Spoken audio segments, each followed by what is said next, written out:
Hi hello എന്നത്തെയും പോലെ ഒരു സാധാരണ ദിവസവും പറഞ്ഞ് ഷൂട്ട് ചെയ്തൊരു വീഡിയോ ആണിത്. പക്ഷേ കഴിഞ്ഞ് വന്നപ്പോഴത്തേനും എല്ലാം ഒരു സംഭവ ബഹുലമായ ദിവസമായി മാറി. രാവിലെ എനിക്ക് കോളേജിൽ പോകുന്നതിന് മുന്നേ ഒന്ന് ബാങ്കിൽ പോകണമായിരുന്നു കേട്ടോ. ബാങ്കിൽ ചെന്നപ്പോൾ ഒരു മുട്ടൻ പോസ്റ്റ് കേട്ടോ അവിടെ. കുറേ നേരം അവിടെ അങ്ങ് ഇരിക്കേണ്ടി വന്നു. പിന്നെ കാര്യങ്ങളെല്ലാം കഴിഞ്ഞിറങ്ങിയപ്പോൾ ഏതാണ്ട് 11 മണിയായി. ഇനി ഒന്ന് പാഞ്ഞ് പറിച്ചങ്ങ് കോളേജിലേക്ക് പോകാൻ കേട്ടോ.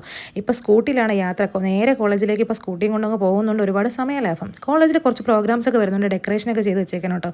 ചെന്നപ്പോഴും എനിക്ക് നല്ല തലവേദനയാണ്. ഞാൻ ക്യാൻറ്റീനിൽ കയറി ഒരു കട്ടൻ ചായ അങ്ങ് ഓർഡർ ചെയ്തു. നമ്മുടെ കോളേജിന് ഭയങ്കര ഗ്രീനറിയാണ് കേട്ടോ. അത് കാണുമ്പോൾ തന്നെ മനസ്സിന് ഭയങ്കര സമാധാനം. അങ്ങനെ ഒരു കട്ടൻ ചായയൊക്കെ കുടിച്ച് നല്ല റിഫ്രഷിംഗ് ആയി മൈൻഡൊക്കെ ഓക്കെ ആക്കി നമ്മൾ ക്ലാസ് എടുക്കാനായിട്ടൊക്കെ പോയി കേട്ടോ.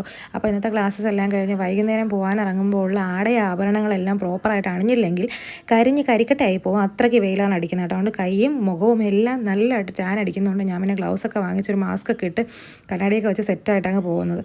ഇനി പോകുന്ന വഴിക്ക് കല്ലുവാക്ക് എത്തിയിട്ട് എനിക്ക് കുറച്ച് പർച്ചേസ് ഉണ്ട്. കാരണം വെച്ചാൽ 2 ദിവസം എനിക്ക് കോളേജിൽ ക്യാമ്പ് വരുന്നുണ്ട്. അപ്പോൾ ക്യാമ്പിന് വേണ്ടി കുറച്ച് അത്യാവശ്യം തോർത്ത് ചീപ്പ് കണ്ണാടി സാധനങ്ങൾ, അത്യാവശ്യ യൂസിനുള്ള സാധനങ്ങൾ കുറച്ച് എടുക്കണമായിരുന്നു. അപ്പോൾ അതിനുവേണ്ടി ഞങ്ങൾ കല്ലവാതുക്കലുള്ള അയ്യാൻ്റെ എന്ന് പറയുന്ന ഷോപ്പിലങ്ങ് ഓടിക്കയറി കേട്ടോ. അവിടെ ചെന്നാൽ നമുക്ക് ഒരുവിധമുള്ള എല്ലാ സാധനങ്ങളും ഒറ്റ ഷോപ്പിങ്ങിൽ തന്നെ കിട്ടും കേട്ടോ. ഒരുപാട് കളക്ഷൻസ് ഉള്ള കടയാണ്. ഞാൻ ആദ്യമേ പറഞ്ഞില്ലേ ഒരു സാധാ ദിവസമായിരുന്നു. പക്ഷേ അവസാനം സംഭവബഹുലമായ ദിവസമായി. വീട്ടിൽ വന്നപ്പോഴത്തേക്ക് അമ്മയ്ക്ക് ഭയങ്കര പനി, ഒട്ടും വയ്യ. പിന്നെ അമ്മയും കൊണ്ട് ഹോസ്പിറ്റലിൽ പോയി അങ്ങനെ ഇന്നത്തെ ദിവസം അങ്ങ് തീർന്നു. അപ്പോൾ അത്രേ ഉള്ളൂ. Tata bye bye.